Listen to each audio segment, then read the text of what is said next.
Welcome to another tutorial. In this video, we'll show you how to combine strips quickly and efficiently. Let's get started. As you can see, this strip is split into 4 parts.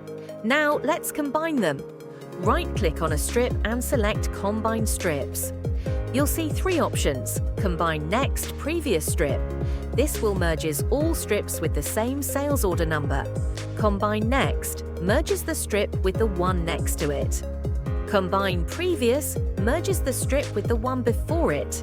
Now let's see how it works. Right-click on a strip, choose Combine Strips and select Combine Next. The strip merges successfully.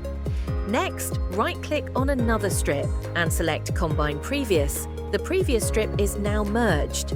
Finally, right-click, go to Combine Strips and select Combine Next or Previous. All strips are now combined into one. And that's it. You've successfully combined strips. Don't forget to like, share and subscribe for more tutorials.